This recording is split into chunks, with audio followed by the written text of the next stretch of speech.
عتیق و جدید کے اندر، لیکن حضرت اسماعیل علیہ السلام کی نسل کا ذکر وہاں پر نہیں ہے، جو بالکل ظاہر ہے کہ حضرت اسماعیل علیہ السلام بنی اسرائیل کی جانب نبی و رسول بنا کر نہیں بھیجے گئے تھے، بلکہ حضرت ابراہیم علیہ السلام نے حضرت اسماعیل کو وادی غیر ذی زرع میں حضرت ہاجرہ کے ساتھ لا کر آباد کیا تھا، اس لیے بائبل کے اندر حضرت اسماعیل علیہ السلام کا ذکر نہیں ملتا ہے۔ البتہ ہمارے یہاں مورخین میں سے طبری نے عدنان سے حضرت اسماعیل علیہ السلام تک جو نسل کے امکانات ذکر کیے ہیں، ایک امکان تو ذکر کیا ہے کہ عدنان سے حضرت اسماعیل تک 7 افراد ہیں حضرت اسماعیل کی نسل میں عدنان تک پہنچنے کے لیے، ایک امکان انہوں نے 9 کا ذکر کیا ہے، اور ایک امکان انہوں نے 10 لوگوں کا ذکر کیا ہے کہ حضرت عدنان اور حضرت اسماعیل کے درمیان 10 سلسلہ چین ہے اولاد کی، نسل کی، ذریت کی۔ اسماعیل علیہ السلام سے لے کر حضرت آدم علیہ السلام تک نسب کیا ہے، یہ جو ہے اس کو ہم معلوم کر سکتے ہیں انجیل اور تورات کے محرف شکلیں جس کو بائبل کہتے ہیں اس سے، کیونکہ حضرت اسحاق سے لے کر اور حضرت ابراہیم علیہ السلام سے لے کر حضرت آدم علیہ السلام تک کتنی نسلیں رہی ہیں، ان تمام کو بائبل کے اندر ذکر کیا گیا ہے، لیکن یہ بات واضح ہونا چاہیے کہ تورات اور انجیل کی جو شکلیں اس وقت موجود ہیں ہمارے یہاں عہد نامہ قدیم اور عہد نامہ جدید کی شکل میں، عہد نامہ قدیم میں وہ نسب مذکور ہے، لیکن قرآن کی صراحت کے مطابق یہ کتابیں اب محرف ہیں جن میں تحریف کر دی گئی ہے، اور ہم پوری طریقے سے ان کے اوپر اعتماد نہیں کر سکتے۔ کتنے سالوں کا ذکر ہے حضرت ابراہیم یا حضرت اسحاق سے لے کر حضرت آدم علیہ السلام تک، تو بائبل میں حضرت ابراہیم سے لے کر حضرت آدم علیہ السلام تک جو اندازہ اور تخمینہ ذکر کیا گیا ہے وہ 6000 سال کا ہے، لیکن موجودہ سائنس، ماڈرن سائنس کو جو شواہد انسانی وجود کے ملے ہیں، ہمارا ایمان اور یقین ہے کہ پہلی شخصیت انسانوں کے اندر وہ حضرت آدم علیہ السلام کی ہے۔ اللہ تبارک و تعالیٰ نے جب انہیں پیدا کیا تو انہیں اللہ تبارک و تعالیٰ نے زمین کے لیے پیدا کیا، زمین میں اپنا خلیفہ بنانے کے لیے پیدا کیا، جس کے لیے قرآن مجید کی صریح نص موجود ہے۔ سورہ بقرہ کے اندر بالکل آغاز کے اندر ابتدائی رکوعوں کے اندر اس کو اللہ تبارک و تعالیٰ نے ذکر کیا کہ فرشتوں کے سامنے اللہ تبارک و تعالیٰ نے کہا کہ میں زمین میں اپنا ایک خلیفہ بنا رہا ہوں، بنانے والا ہوں، انی جاعل فی الارض خلیفہ۔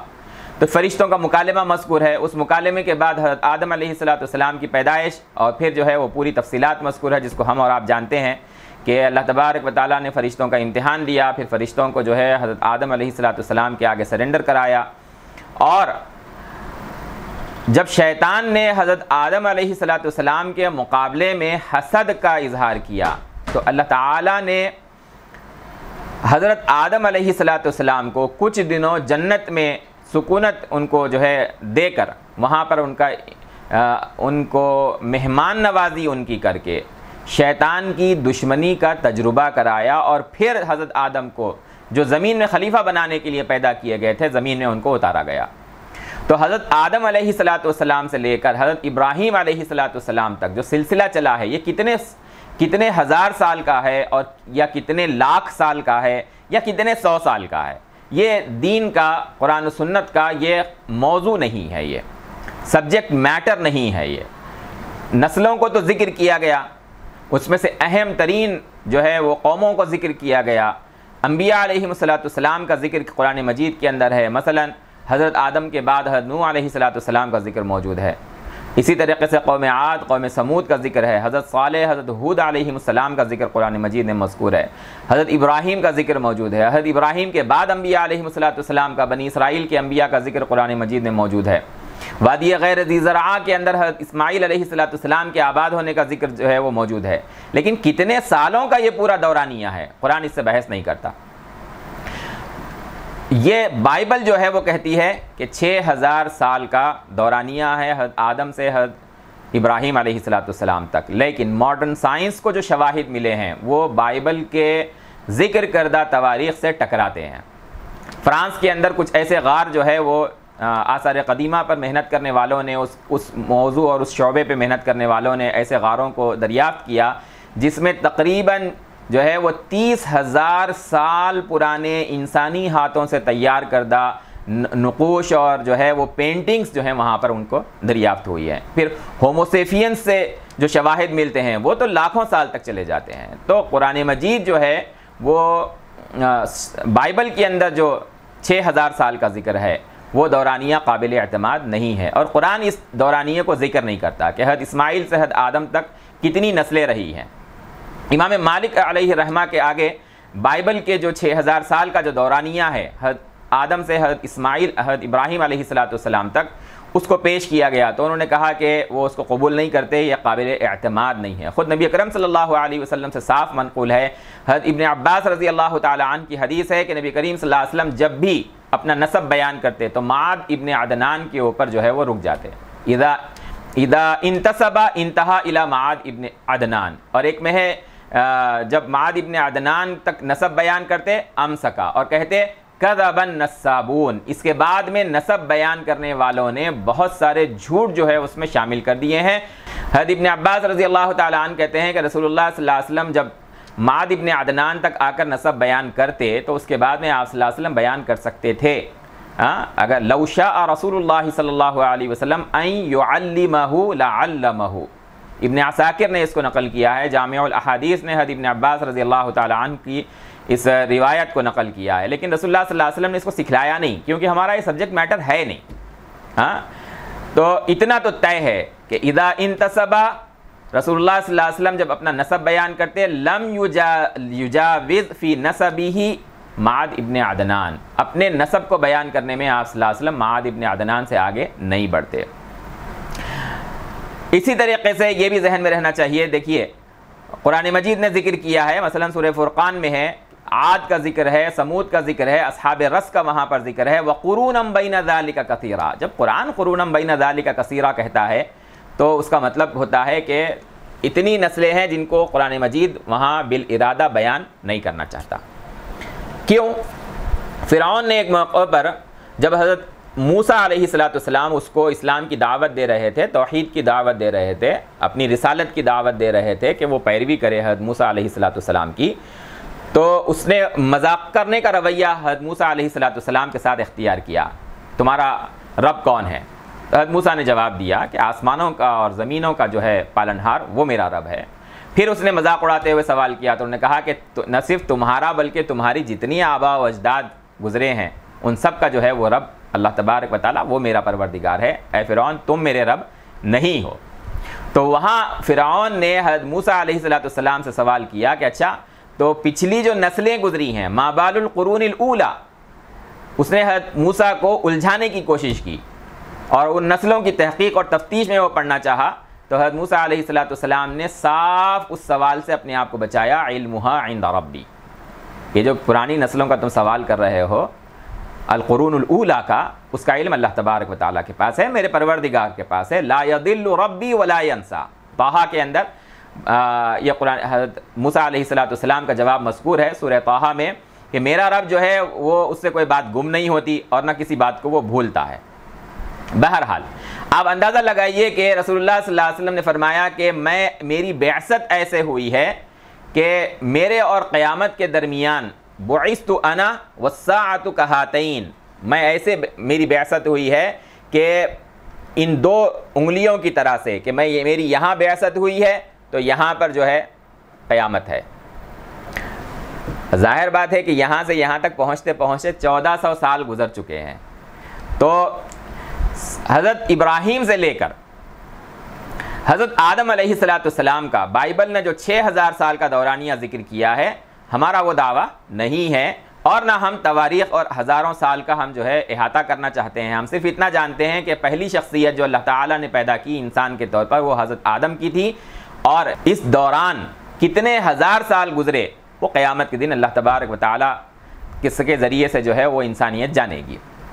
یہاں ہمارا جو موضوع ہے وہ یہ کہ حضرت اسماعیل کی نسل میں عدنان پیدا ہوئے، عدنان کی نسل کے اندر جو ہے نبی کریم صلی اللہ علیہ وسلم کی پیدائش ہوئی، نبی صلی اللہ علیہ وسلم سے عدنان تک جو ہے وہ 20 افراد ہیں، محمد ابن عبداللہ ابن عبد المطلب ابن ہاشم ابن عبد مناف ابن قصی ابن کلاب ابن مرہ ابن کعب ابن لوئی ابن غالب ابن فہر ابن مالک ابن نضر ابن کنانہ ابن خزیمہ ابن مدرکہ ابن الیاس ابن مضر ابن نزار ابن عماد ابن عدنان.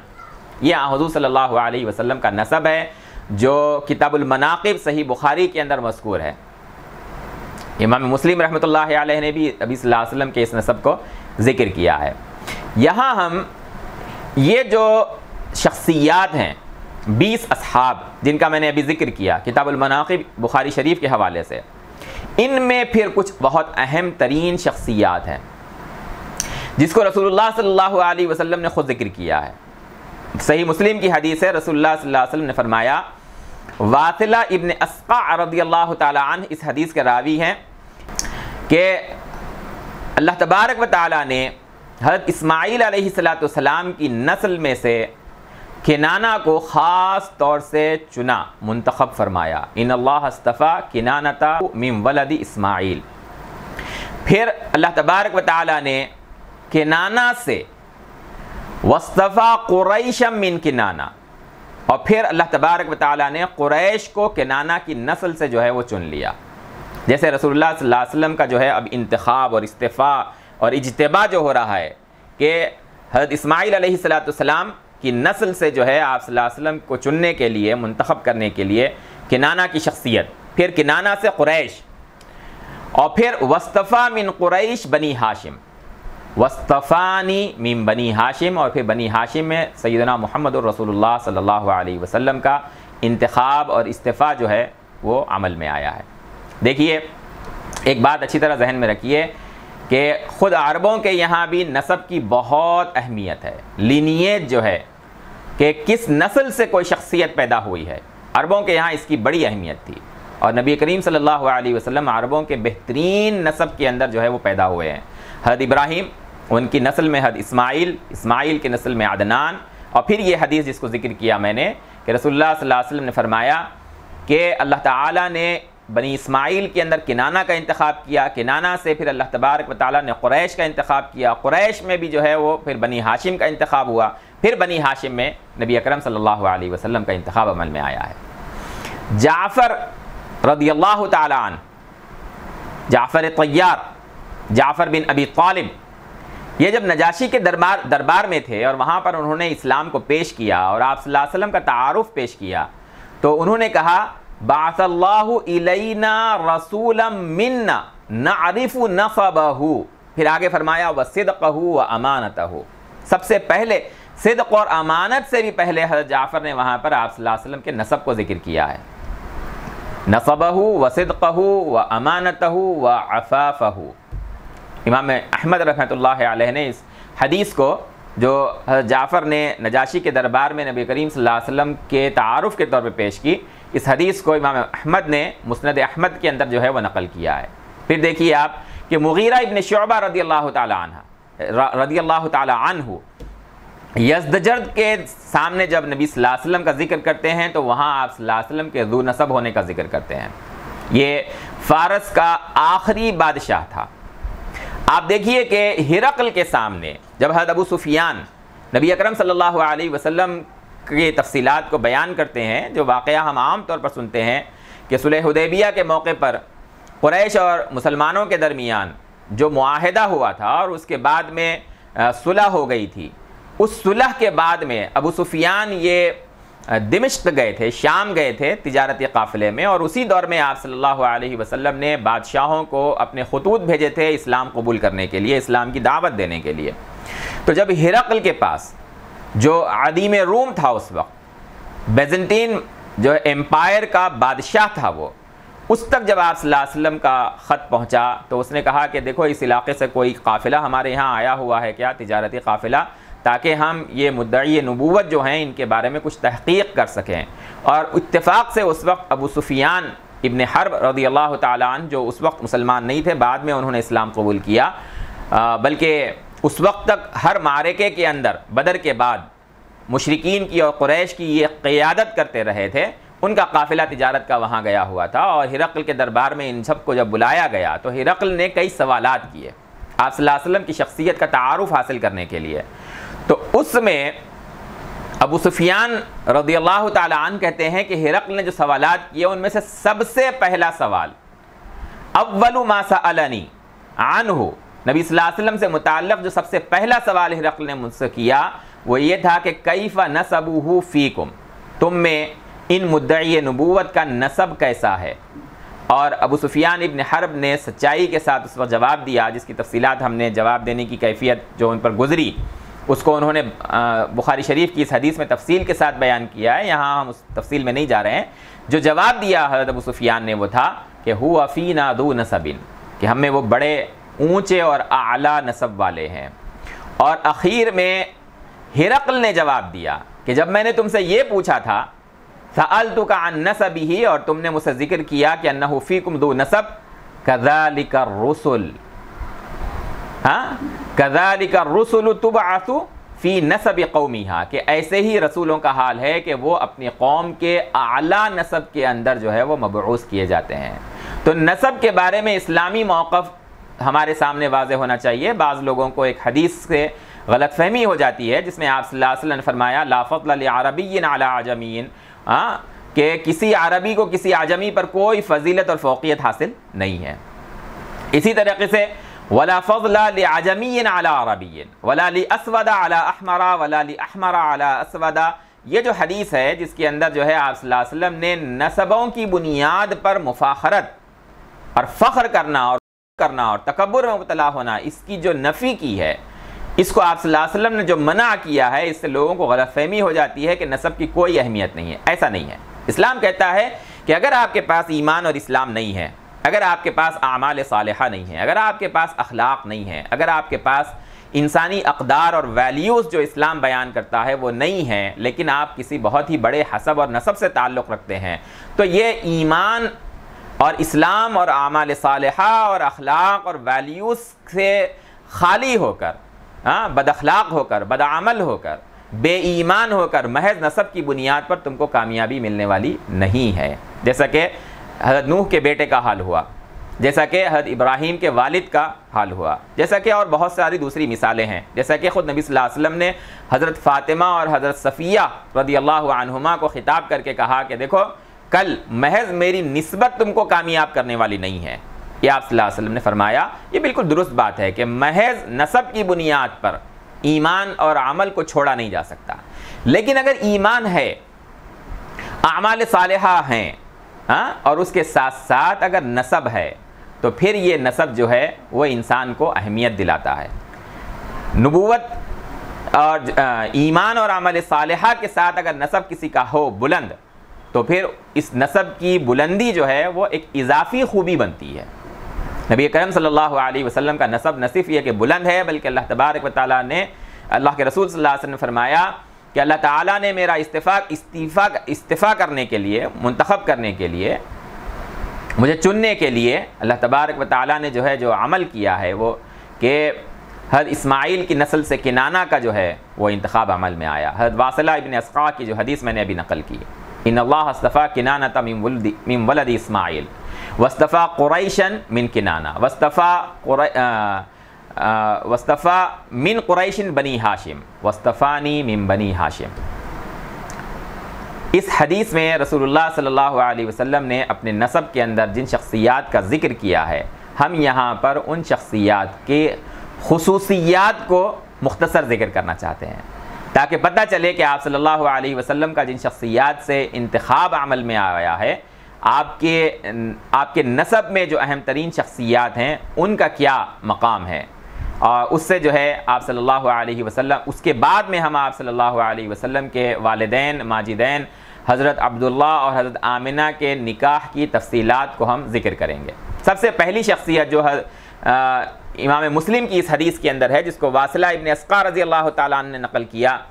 کہ اللہ تبارک و تعالیٰ نے حضرت اسماعیل کی نسل سے کنانہ کو چنا. ان اللہ اصطفیٰ کنانۃ من ولد اسماعیل. تو یہ کنانہ کے بارے میں تاریخ کے اندر مذکور ہے کہ یہ نہایت ہی بہادر شخصیت تھی، اور عربوں کے اندر بنی اسماعیل کے اندر بہت ہی صاحب علم شخصیت ان کی تھی. کنانہ سے ملاقات کے لیے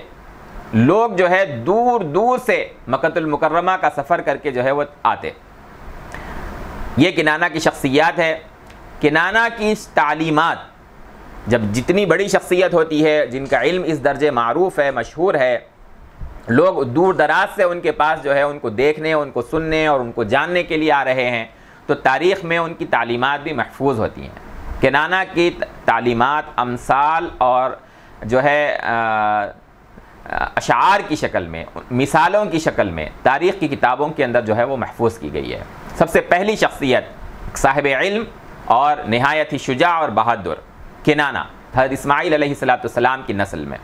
ہم ان کی مزید تفصیلات کو ذکر نہیں کر رہے ہیں کیونکہ آگے ہمارے بہت سارے موضوعات ہیں، اختصار کے ساتھ ہم ان شخصیات کو ذکر کر رہے ہیں۔ دوسری شخصیت ہے قریش، جس کو حدیث کے اندر لفظ قریش سے ذکر کیا گیا ہے۔ وَاصْطَفَىٰ قُرَيْشًا مِن کنانہ، کہ کنانہ کی نسل سے اللہ تبارک و تعالیٰ نے پھر قریش کو چنا ہے۔ تو قریش جو ہے وہ کسی شخصیت کا نام نہیں ہے بلکہ ایک صفت ہے۔ اور حضور صلی اللہ علیہ وسلم کا جو نسب ہم نے ذکر کیا ابھی 20 شخصیتوں کا، ان میں قریش کی صفت اور قریش کا لقب جو ہے وہ 3 افراد کو دیا گیا ہے۔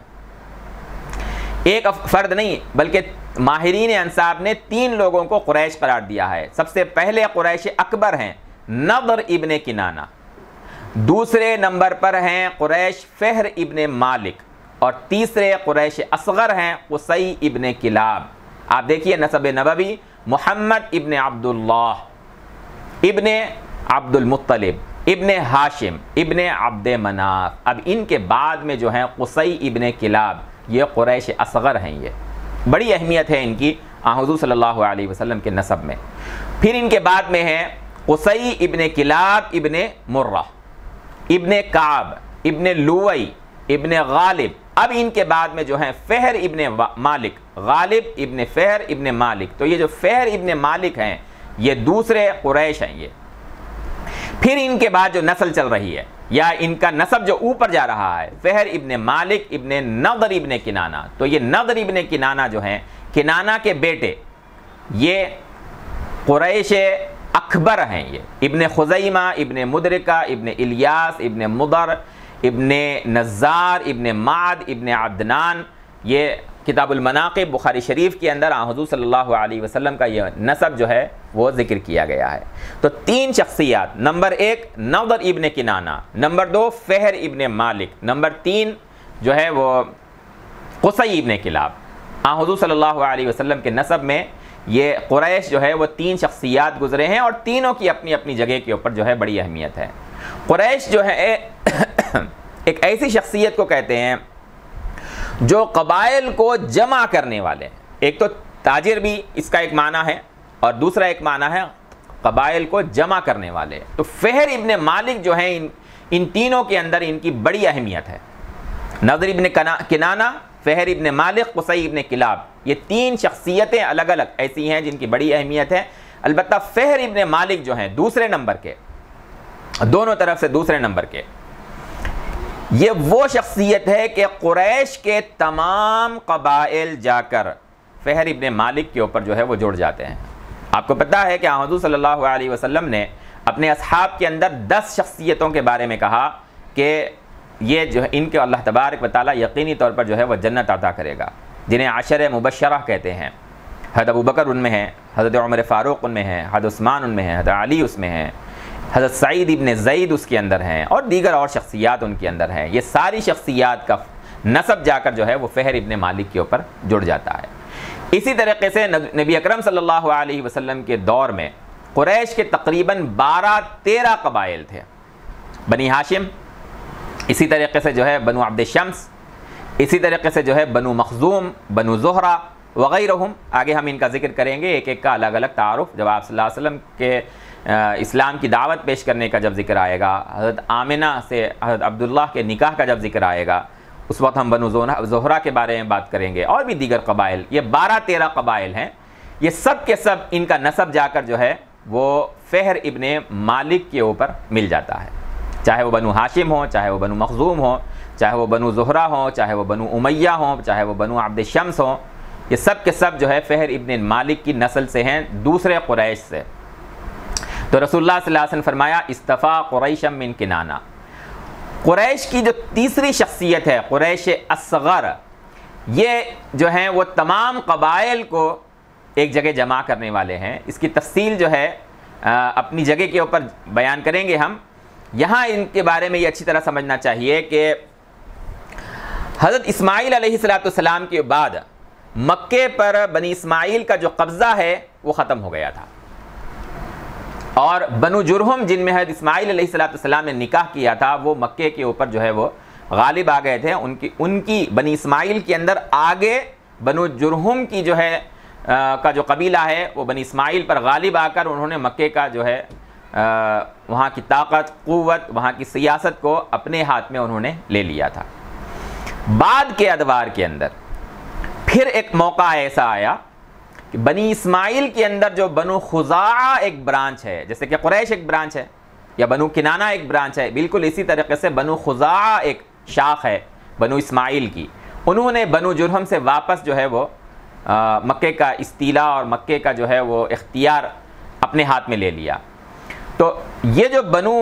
خزاعہ تھے ان سے قریش کے طرف واپس جو ہے وہ حکومت آ جائے مکہ کی، اس کے لیے جو شخصیت کام کرتی ہے قریش کے اندر وہ ہیں قصی ابن کلاب۔ ظاہر بات ہے ہر زمانے کے اندر جو ہے وہ طاقت اور حکومت کے لیے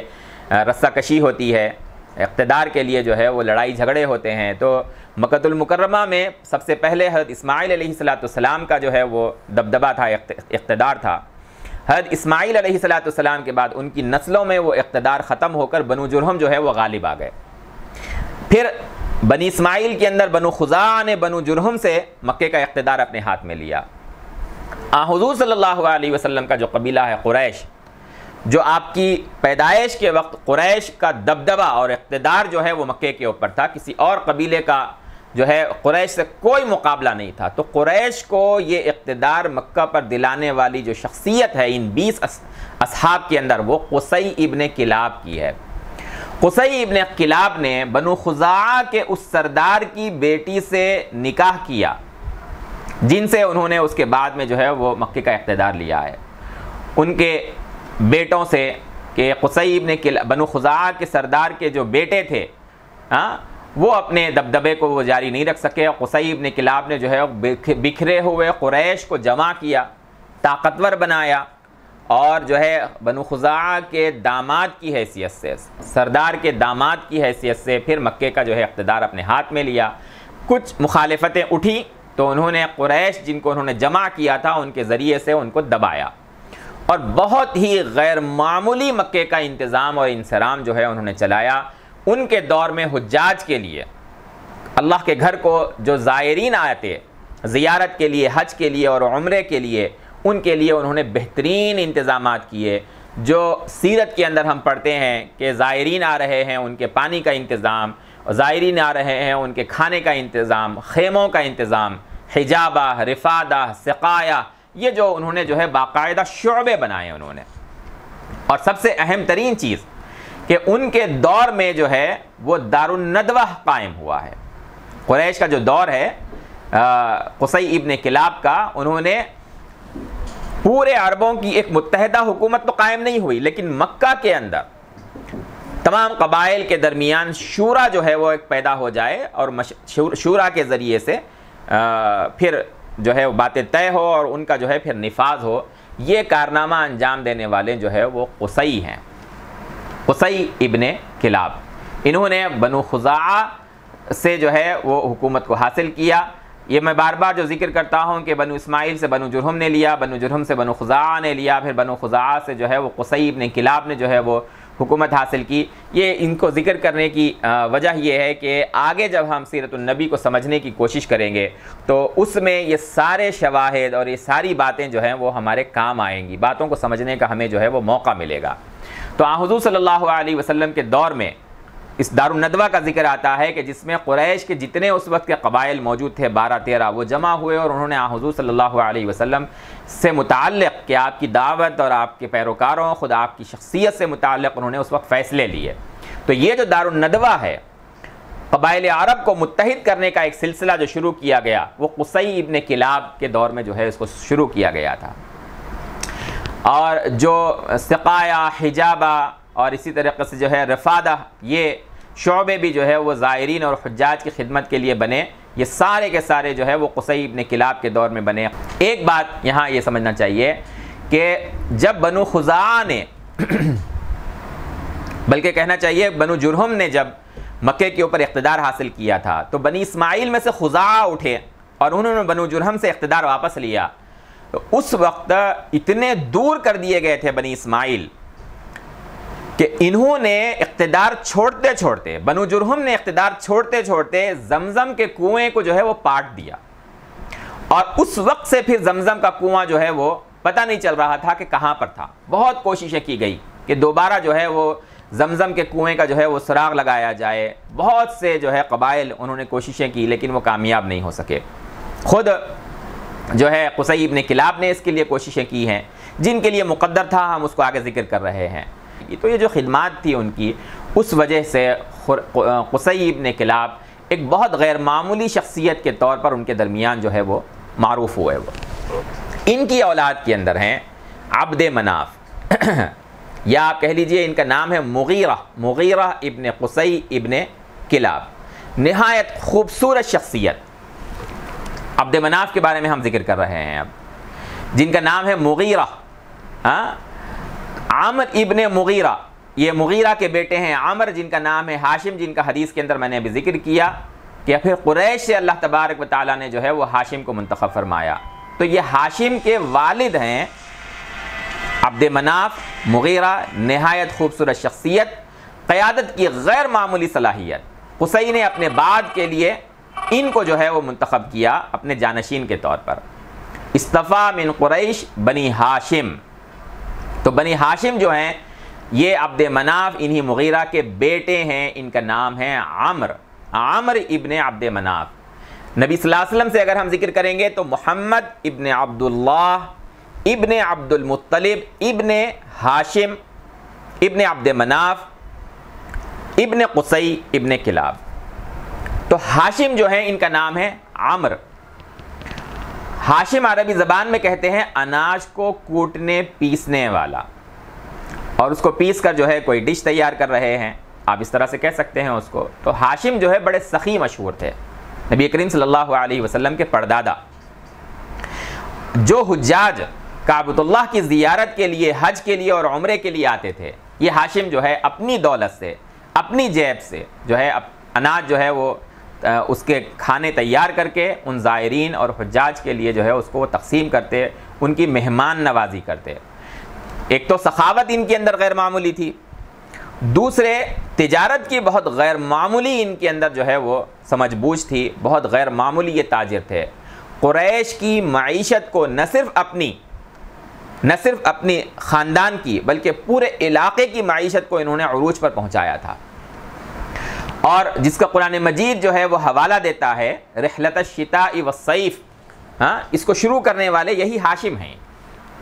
دیکھیے ہر زمانے میں جو تجارتی پٹی ہوتی ہے اس کی بڑی اہمیت ہوتی ہے. تو نبی اکرم صلی اللہ علیہ وسلم کے دور میں اور آپ سے پہلے ہندوستان، چین اور افریقہ سے جو مال ہے وہ یمن کے ساحل کے اوپر جو ہے جمع ہوتا تھا. بہت بڑی منڈی جو ہے وہ تجارتی تھی. اسی طریقے سے ایران اور روم کے درمیان میں جو ہے ایک سلک روڈ کہلاتی تھی، جو تجارتی پٹی اور تجارتی قافلے اس سے گزرتے تھے. وہ بالکل الگ سلسلہ تھا اور یمن کا بالکل الگ سلسلہ تھا. یہ ہاشم ہیں جن کو جو ورلڈ ہسٹری لکھنے والے ہیں انہوں نے تک ان کو ذکر کیا ہے ان کی اہمیت کے پیش نظر کہ یہ دو الگ الگ اس زمانے کی بڑی تجارتی عالمی منڈیاں جو تھی، ان کو دونوں کو جوڑنے والے یہ بنے ہاشم. رحلت الشتاء والصیف کے ایک سال میں ایک سفر یہ لوگ کرتے تھے روم سے باہر، دمشق سے باہر، ڈمیسکس سے باہر جو ہے ایک علاقہ کہلاتا تھا اس وقت شام میں بصرہ. یہ عراق کا بصرہ نہیں بلکہ بصرہ ہے یہ، اور انگریزی میں اس کو بازرہ کہتے ہیں. تو وہاں پر جو ہے یہ تجارتی منڈیاں لگتی تھی. وہاں پر سال کا ایک سفر کرتے تھے، وہاں سے جتنی چیزیں ہیں وہ اٹھاتے تھے اپنی کیپیسٹی کے لحاظ سے، اور پھر سال کے ایک دوسرے حصے کے اندر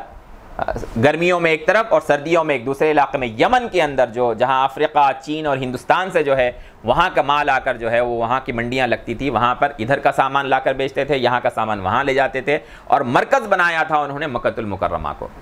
یہ ہاشم کا جو ہے وہ کارنامہ تھا، جس کو قرآن مجید نے جو ہے وہ سورۃ القریش میں ذکر کیا ہے، رحلۃ الشتاء والصیف، اور اس میں قرآن مجید نے جو ہے اس کو ذکر کیا ہے اطعمہم من جوع،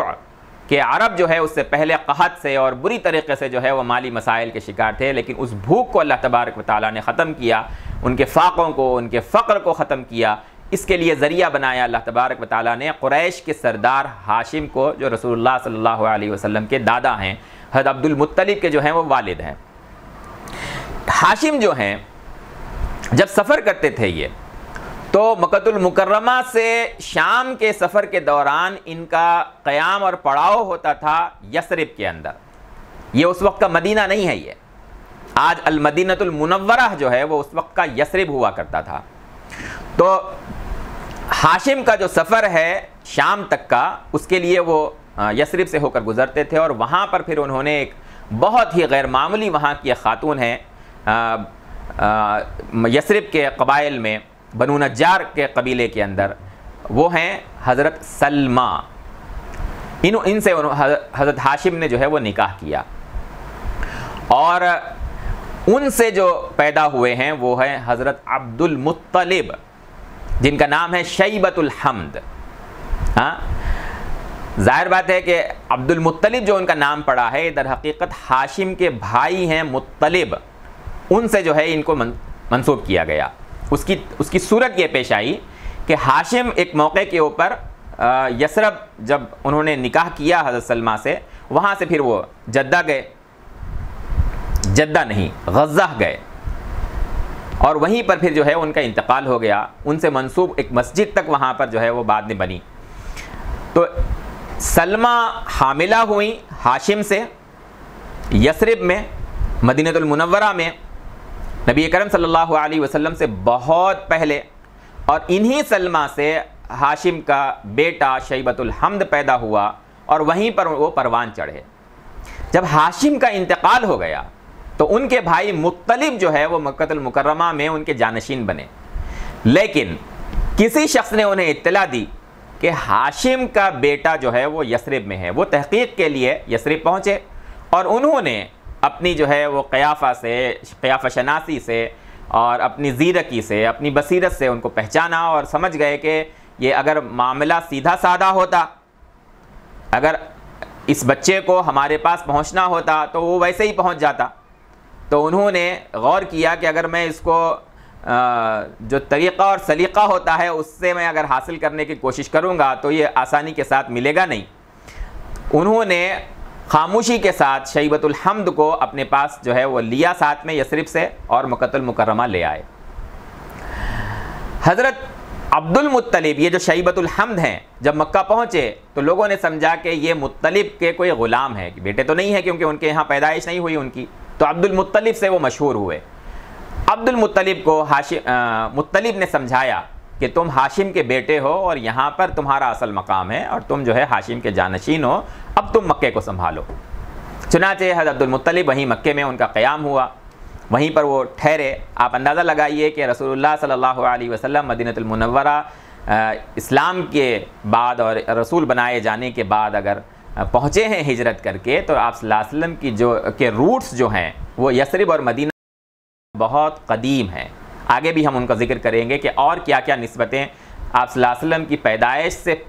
پہلے اور بعثت سے بھی پہلے جو ہے وہ رسول اللہ صلی اللہ علیہ وسلم کی مدینۃ المنورہ سے تعلقات اور نسبتیں رہی ہیں۔ ان عبد المطلب کی جو شخصیت ہے، یہ پھر کنانہ کے بعد اور قریش کے بعد اور ہاشم کے بعد جو ہے وہ مکے کے اندر بہت اہم ترین بنی ہے۔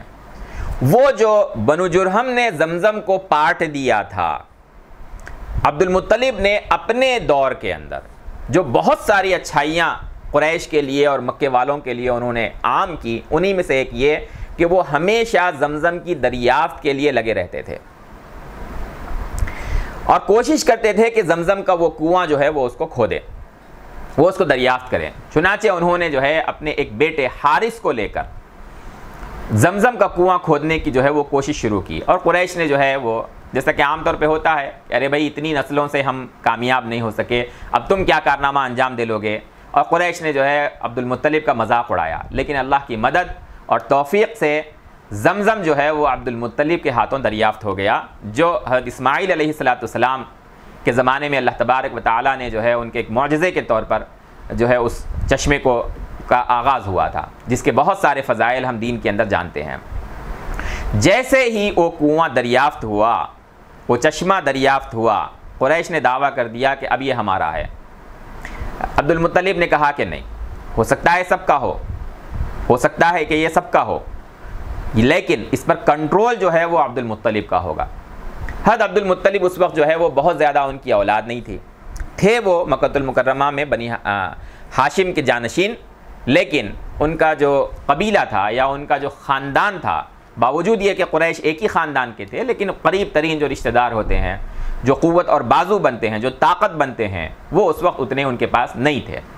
تو حضرت عبد المطلب نے اس وقت ایک نظر مانی کہ اللہ اگر آپ مجھے 10 بیٹے دیں گے تو ایک بیٹے کو میں آپ کے سامنے جو ہے آپ کے لیے جو ہے وہ قربان کروں گا۔ اس نظر کی ہم حقیقت کو آگے ذکر کریں گے، اس کی تفصیل کو ہم آگے ذکر کریں گے۔ جب عبد المطلب اور قریش کے دیگر لوگوں کے درمیان اختلاف ہوا کہ اس پر کنٹرول کس کا ہوگا، پانی بہت بڑی قوت ہوتی تھی اس وقت، تو اس نزاع کو حل کرنے کے لیے قتل و غارت گری تک بات پہنچ رہی تھی۔ ان لوگوں نے طے کیا کہ فلاں کاہن کے پاس جا کر،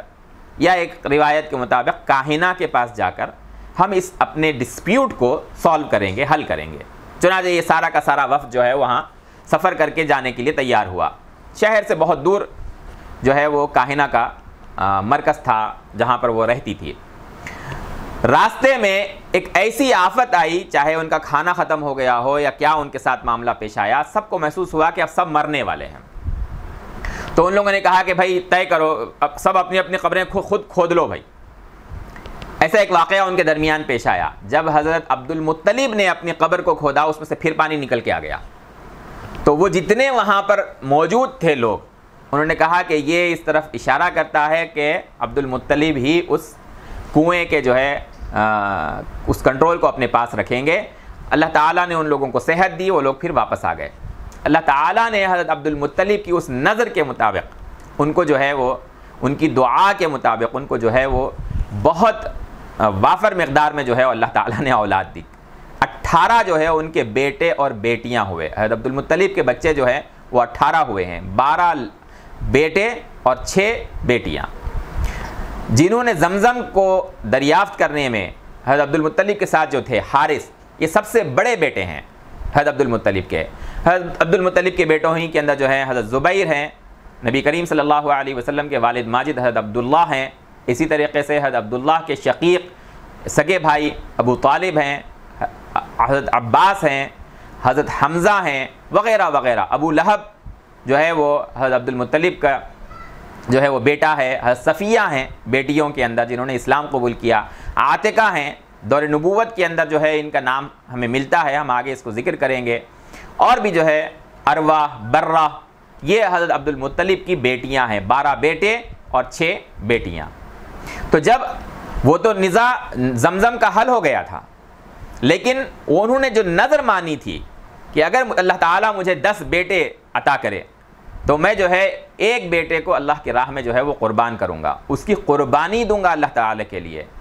تو جب اس کا انہوں نے ارادہ کیا، آپ اندازہ لگائیے کہ جو نظر انہوں نے مانی اس کو وہ پورا کرنا چاہتے تھے، اور اس کو پورا کرنے کے لیے جو نام نکلا وہ حضرت عبداللہ کا نکلا، سیدنا محمد الرسول اللہ صلی اللہ علیہ وسلم کے والد ماجد۔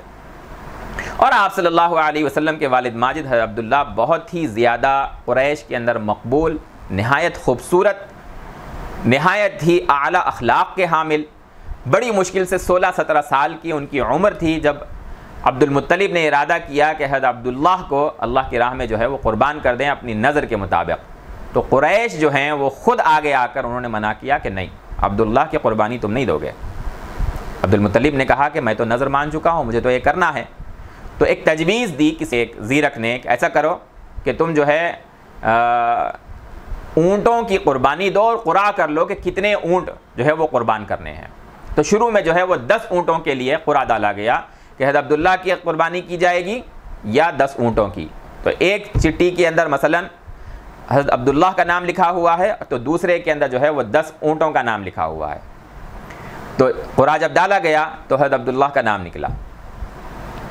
تو رائے دی گئی کہ اونٹوں کی تعداد بڑھاؤ۔ تو پھر دوسری چٹی تیار کی گئی جس پہ 20 اونٹ لکھے گئے،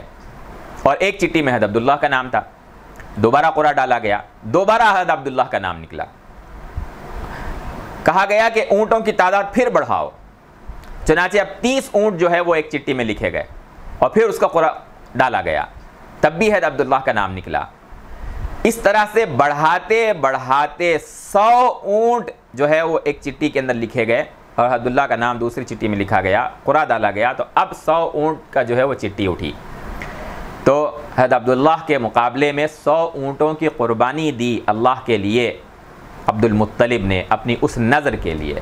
اس سے اندازہ لگا سکتے ہیں خود بھی کہ حضرت عبد المطلب کا کیا مقام ہے، کہ انہوں نے ایک نظر پورا کرنے کے لیے پہلے تو اپنے بیٹے کو قربان کرنا طے کیا، لیکن کچھ لوگوں کے منع کرنے پر، ایک تجویز دینے پر کہ اس کی جگہ پر اونٹ قربان کیے جائیں، تو 100 اونٹ جو ہے اس نظر کو پورا کرنے کے لیے انہوں نے قربان کیے۔ یہ ایک تو زمزم کی دریافت کا معاملہ، اور دوسرا یہ معاملہ عام طور پہ جب یہ قربان کیے جاتے تھے تو ان کا گوشت قربانی دینے کے بعد وہ اس وقت کے غرباء، مساکین، فقراء کے درمیان جو ہے وہ تقسیم کر دیا جاتا۔ ایک اور تیسرا اہم معاملہ جو ہے وہ عبد المطلب کے دور میں پیش آیا، جس سے ان کی شخصیت کا اندازہ ہوتا ہے کہ یمن یہ اس وقت ایک مستقل مملکت اور حکومت نہیں تھی، بلکہ ایک اسٹیٹ تھا جو حبشہ کے بادشاہ کے تحت میں آتا تھا۔ حبشہ کا، ابیسینیا کا بادشاہ جو ہے یمن کا بادشاہ تھا، اور اس اسٹیٹ کا گورنر اپنی طرف سے وہ کسی کو مقرر کرتا تھا۔ حبشہ میں بھی عیسائیت اس کا فروغ تھا، اس کی حکومت تھی، وہاں کا جو بادشاہ ہوتا تھا وہ عیسائی ہوتا تھا، عوام جو ہے وہ عیسائی تھی، اور ابرہہ یہ بھی جو ہے وہ عیسائی تھا۔ جب ابرہہ کو نجاشی نے، اس وقت کا نجاشی جو دور نبوت کا نجاشی نہیں ہے، یہ نجاشی جو ہے یہ حبشہ کے بادشاہوں کا لقب ہے، جیسے مصر کے بادشاہوں کا لقب فرعون ہوا کرتا تھا، اسی طریقے سے روم کے بادشاہوں کا لقب ہرقل ہوا کرتا تھا، ایران کے بادشاہوں کا لقب جو ہے وہ کسرا ہوا کرتا تھا، عراق کے بادشاہوں کا لقب نمرود ہوا کرتا تھا۔ تو حبشہ کے بادشاہوں کا لقب نجاشی ہوا کرتا تھا۔ اس زمانے کا نجاشی نے یمن کے گورنر کے طور پر ابرہہ کو انہوں نے جو ہے وہ عامل مقرر کیا، گورنر بنایا۔ تو وہاں اس نے دیکھا کہ لوگ جو ہے وہ دور دراز مکہ کو سفر کر کے جاتے ہیں، تو اس نے پوچھا بھئی کیوں جاتے ہو تم لوگ مکہ؟ لوگوں نے جواب دیا وہاں پر جو ہے وہ خدا کا گھر ہے، وہاں جاتے ہیں، عبادت کرتے ہیں، حج کرتے ہیں، عمرہ کرتے ہیں۔ تو اس نے جو ہے ایک معبد، ایک عبادت خانہ یمن میں بنایا اس نے، اور لوگوں کو کہا کہ بھئی اتنی دور جانے کی کیا ضرورت ہے، یہ بہت خوبصورت میں نے جو ہے ایک معبد بنایا ہے، عبادت گھر بنایا ہے، یہیں پر عبادت کر لیا کرو۔ تو ایک جو ہے وہ کعبۃ اللہ کا چاہنے والا، اس کو ابرہہ کا یہ عمل پسند نہیں آیا، اور اس نے جو ہے ایک حرکت کر دی اس نے، اور اس معبد کے اندر جا کر جو ہے قضائے حاجت سے وہ فارغ ہو گیا، اپنی حاجت کو اس نے وہاں پورا کر دیا۔ ابرہہ کے علم میں جب یہ بات آئی تو وہ بہت برہم ہوا، اور اس نے ارادہ کیا کہ جس شخص نے یہ کیا ہے کعبۃ اللہ کے لیے تو میں اس جڑ ہی کو ختم کر دوں گا آپ۔ اور مکے کا اس نے جو ہے سفر کا ارادہ کیا، بہت زبردست اس نے اپنی فوج بنائی، جس کے اندر ہاتھیوں کو اس نے شامل کیا۔ اس زمانے میں جو ہے وہ ہر علاقے کے اندر فوج میں ہاتھی نہیں ہوا کرتے تھے، یمن میں ہوتے تھے، مکہ میں تو بالکل نہیں ہوتے تھے، مکے کے لوگ جانتے ہی نہیں تھے کہ ہاتھی کیسا ہوتا ہے۔ اگر کوئی باہری حصے میں کہیں سفر کر کر وہ جاتا تو وہ دیکھتا، لیکن مکہ کے اندر جو ہے وہ ہاتھی نہیں ہوا کرتے تھے۔ تو اس بے حرمتی کا بدلہ لینے کے لیے ابرہہ نے جو ہے وہ غصے میں کعبے کو منہدم کرنے کا ارادہ کیا۔ یہ منقول ہے کہ تقریباً جو ہے وہ 20 ہاتھی اس نے اپنی فوج کے اندر جو ہے جمع کیے، اور ان ہاتھیوں کے اندر بھی جو ہے وہ اہم جو ہاتھی تھا اس کا نام خود جو ہے وہ محمود بتایا جاتا ہے، بہت طاقتور، بہت ہی جو ہے جنگ کے اندر کارنامے انجام دینے والا۔ اور اس نے عربوں کے علاقے سے واقفیت رکھنے والے ایک شخص کو گائیڈ کے طور پر اپنے ساتھ شامل کیا۔ اس شخص کا نام ابو رغال تھا۔ عربوں کے یہاں اس ابو رغال نام کو جو ہے وہ غدار کے طور پر مثال کے طور پر پیش کیا جاتا ہے۔ جیسے ہمارے پاس ہے کہ بنگال سے جعفر اور جو ہے میسور سے صادق، جعفر از بنگال اور صادق از میسور، ہم کہتے ہیں کہ یہ غدار رہے ہیں یہ، اور انہوں نے انگریزوں کا جو ہے وہ اس وقت کے مسلمان حکمرانوں کے مقابلے میں، ان کے مقابلے میں انگریزوں کا ساتھ دیا۔ بالکل اسی طریقے سے ابو رغال نے جو ہے وہ عربوں کے مقابلے میں ابرہہ کا ساتھ دیا۔ تو اس ابرہہ نے اپنی فوج کے ساتھ مکے کا ارادہ کیا۔ مکہ کی جانب سفر کر کے آنے کے بعد شہر سے باہر اس نے جو ہے وہ اپنی فوج کو روکا، وہاں ٹھہرایا، اور اطراف میں جتنے اونٹ جو ہے وہ چرتے ہیں جیسے چراگاہوں کے اندر، ان کے اوپر جو ہے وہ ان کو اپنے قبضے میں کیا۔ انہی میں سے 200 اونٹ جو ہے وہ حضرت عبد المطلب کے تھے، جس پر ابرہہ نے اپنی فوج کے ذریعے سے قبضہ کیا۔ تو عبد المطلب جو ہیں وہ ابرہہ کے پاس پہنچے۔ ابرہہ نے جب حضرت عبد المطلب کو دیکھا، ایک بہت ہی قداور شخصیت، خوبصورت اور معمر شخصیت، اور ان کے چہرے کے اوپر ایک رعب موجود ہے، کافی متاثر ہوا وہ جب ابرہہ کے علم میں آیا کہ یہ مکہ المکرمہ کے اندر جو ہے وہ مکہ کے اہم ترین قبیلہ قریش کے سردار ہیں۔ تو اس نے جو ہے وہ بات چیت پر جب آمادہ ہوا، بات چیت ہوئی، اس میں عبد المطلب نے کہا کہ میں یہاں پر جو ہے تم سے یہ بات کرنے نہیں آیا ہوں۔ ابرہہ نے اپنا ارادہ ظاہر کیا کہ وہ کعبۃ اللہ کو منہدم کرنے آیا ہے۔ اس پر عبد المطلب نے جواب دیا کہ میں اس موضوع پہ بات کرنے نہیں آیا ہوں، میں تو اس موضوع پہ بات کرنے آیا ہوں کہ میرے اونٹ جو ہے وہ تمہاری فوج نے جو ہے وہ قبضہ کر رکھے ہیں، ان کو جو ہے وہ چھوڑ دو۔ تو ابرہہ نے جو جواب دیا وہ یہ کہ ارے میں تو بہت متاثر ہوا تھا تم سے، تم مجھ سے کعبے کے بارے میں بات نہیں کر رہے ہو، تم مجھ سے اونٹوں کے بارے میں سوال کر رہے ہو۔ عبد المطلب نے بہت ہی زیرککی کا جواب دیا کہ ان اونٹوں کا مالک میں ہوں، تو ان کی بات میں کرنے کے لیے آیا ہوں، اور اس گھر کا مالک میں نہیں ہوں، اس گھر کا مالک اللہ ہے جس کی ہم عبادت کرتے ہیں، وہ تم سے نمٹے گا۔ اس کا معاملہ اور تمہارا معاملہ ہے، وہ تمہارے اور اس کے درمیان کا معاملہ ہے۔ تو ابرہہ نے عبد المطلب کے مطالبے کو قبول کیا اور کہا کہ جو ہے ان کے اونٹ ان کے حوالے کر دو۔ عبد المطلب کعبۃ اللہ کے پاس آئے، قریش کے قبائل کو جمع کیا۔ اس وقت مکے میں جو لوگ تھے انہوں نے کہا کہ شہر خالی کر دو، اس فوج کا ہم مقابلہ نہیں کر سکتے۔ کعبے کے پاس جمع ہوئے، انہوں نے رو رو کر دعائیں کی، وہاں موجود لوگوں نے رو رو کر دعائیں کی کہ اے اللہ اس فوج کا مقابلہ ہمارے بس کی چیز نہیں ہے، آپ ہی اس گھر کی جو ہے اپنے اس گھر کی جو ہے وہ حفاظت کیجئے۔ اور جس دن حملے کا دن آیا، جب فوج چلی ہے، تو وہ ہاتھی جو ہے تہس نہس کرنے کے لیے اور اللہ کے گھر کو منہدم کرنے کے لیے لائے گئے تھے، وہ سارے کے سارے ہاتھی جو ہے رک گئے، خاص طور سے محمود جو ہاتھی تھا وہ رک گیا۔ یہ جو ہے ہمیں حدیث سے معلوم ہوتا ہے کہ اس کو روکنے والا جو ہے وہ اللہ ہے۔ جب رسول اللہ صلی اللہ علیہ وسلم صلح حدیبیہ کے موقع کے اوپر مکہ المکرمہ کی جانب چل رہے تھے، کئی مراحل اس کے اندر آئے، ایک موقع کے اوپر آ کر آپ صلی اللہ علیہ وسلم کی سواری جو ہے وہ رک گئی۔ صحابہ نے بہت کوشش کی کہ اس سواری کو آگے بڑھایا جائے۔ رسول اللہ صلی اللہ علیہ وسلم نے دیکھا اور کہا کہ ٹھہر جاؤ، اب اس کو آگے بڑھانے کی کوشش مت کرو۔ حبسہا حابس الفیل، جس اللہ نے اس ہاتھیوں کو روکا تھا، اسی اللہ نے اس اونٹنی کو بھی جو ہے وہ روکا ہے۔ اب ہمارا یہیں پر قیام ہوگا، جو بات ہوگی اب یہیں پر ہوگی۔ بعد میں صلح حدیبیہ کے واقعات پیش آئے، ہم آگے اس کو جب اس موقع پر پہنچیں گے تو ہم اس کو ذکر کریں گے۔ قرآن مجید نے اس اصحاب الفیل کے واقعے کو، ابرہہ کے اس واقعے کو سورۃ الفیل کے اندر جو ہے وہ بیان کیا ہے۔ الم تر کیف فعل ربک باصحاب الفیل الم یجعل کیدہم فی تضلیل وارسل علیہم طیرا ابابیل ترمیہم بحجارۃ من سجیل فجعلہم کعصف مأکول۔ پوری کی پوری فوج، بدترین موت اس کے اوپر جو ہے وہ اللہ تعالیٰ نے بھیجی۔ چھوٹے چھوٹے پرندے جو چھوٹی چھوٹی کنکریاں جو ہے وہ ان کے اوپر چھوڑتے تھے، جس سے بری طریقے سے ان کو زخم آئے،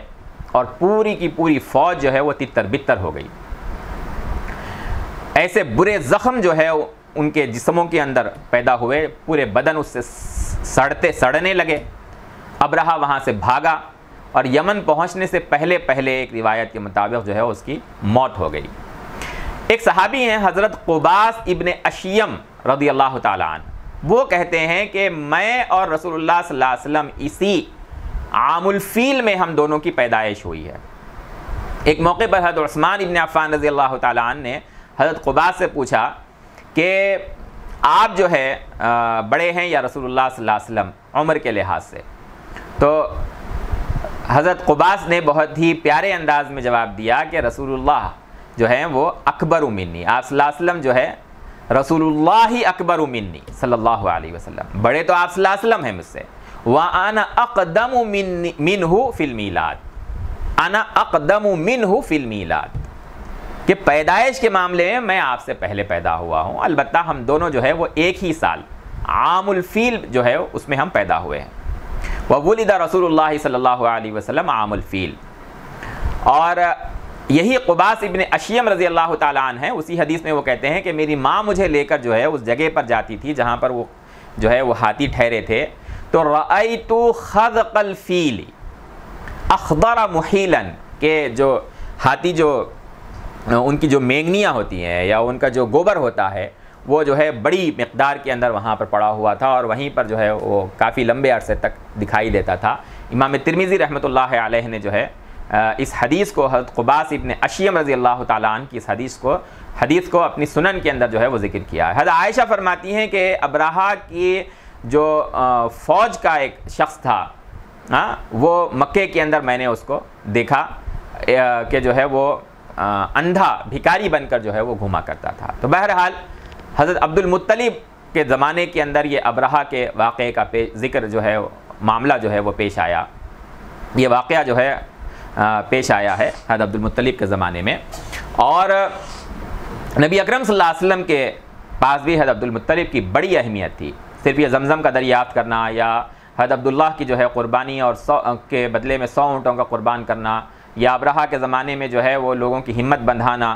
اور جو ہے ان لوگوں کو محفوظ کر کے جو ہے وہ شہر سے باہر ہو جانا، اللہ سے دعائیں کرنا کہ اللہ آپ جو ہے اس گھر کی حفاظت کیجیے۔ ظاہر بات ہے کہ پھر ان کی دعاؤں کے نتیجے میں اللہ تبارک و تعالیٰ نے اپنے گھر کی جو ہے حفاظت کی۔ اس کے علاوہ حضور صلی اللہ علیہ وسلم کا حنین کے موقع کے اوپر یہ جملہ احادیث کی کتابوں کے اندر محفوظ ہے، انا النبی لا کذب انا ابن عبد المطلب۔ اس کی ایک خاص وجہ بھی تھی اس وقت کہ حنین کی اس جنگ کے اندر فتح مکہ کے متصل بعد قریش اور مکہ کے قبائل جو ہے وہ بڑی تعداد کے اندر شریک ہوئے تھے، لیکن آپ صلی اللہ علیہ وسلم کی نسبت جو ہے وہ کبھی معمولی نہیں ہوا کرتی تھی۔ آپ صلی اللہ علیہ وسلم نے بڑے اہتمام کے ساتھ اس معرکے کے اندر اس بات کو دوہرا کر ذکر کیا، انا النبی لا کذب انا ابن عبد المطلب، کہ میں اللہ کا نبی ہوں جس میں کوئی جو ہے وہ جھوٹ نہیں ہے اور میں عبد المطلب کا بیٹا ہوں۔ تو آپ صلی اللہ علیہ وسلم نے فرمایا اصطفانی من بنی ہاشم، اللہ تعالیٰ نے جو ہے مجھے بنی ہاشم میں سے مجھے پھر منتخب کیا۔ یہ آپ صلی اللہ علیہ وسلم کا جو ہے وہ نسب ہے، نسب کے اندر ان شخصیتوں کا جو ہے وہ یہ کنانہ، قریش، ہاشم، عبد المطلب، یہ آپ صلی اللہ علیہ وسلم کے نسب کے اندر اہم ترین شخصیات گزری ہیں۔ حضرت عبداللہ کے بارے میں ایک اور بات ذہن میں رہنا چاہیے کہ آپ صلی اللہ علیہ وسلم جو ہیں وہ 2 ذبیح جو ہیں، ذبیح اللہ جو 2 ہیں، ان کی اولاد ہیں آپ صلی اللہ علیہ وسلم۔ ایک ذبیح اللہ تو حضرت اسماعیل ہیں کہ حضرت ابراہیم نے حضرت اسماعیل کو ذبح کرنے کا خواب دیکھا اور پھر اس خواب کو انہوں نے پورا کرنے کے لیے جو ہے اپنی طرف سے تو سب کچھ کر دیا، اللہ تبارک و تعالیٰ نے اس کو قبول کیا، حضرت اسماعیل کو ہٹایا اور جنت کا جو ہے وہ ایک کبشہ جو ہے اللہ تبارک و تعالیٰ نے جبرائیل کے ذریعے سے بھیجا۔ تو ایک ذبیح اللہ تو حضرت اسماعیل ہیں جن کو اللہ کی راہ میں قربان کرنے کے لیے منتخب کیا گیا۔ دوسرے ذبیح اللہ جو ہیں وہ خود حضرت عبداللہ ہے۔ ان 2 ذبیح جو ہیں ذبیح اللہ ان کی اولاد ہیں آپ صلی اللہ علیہ وسلم۔ اور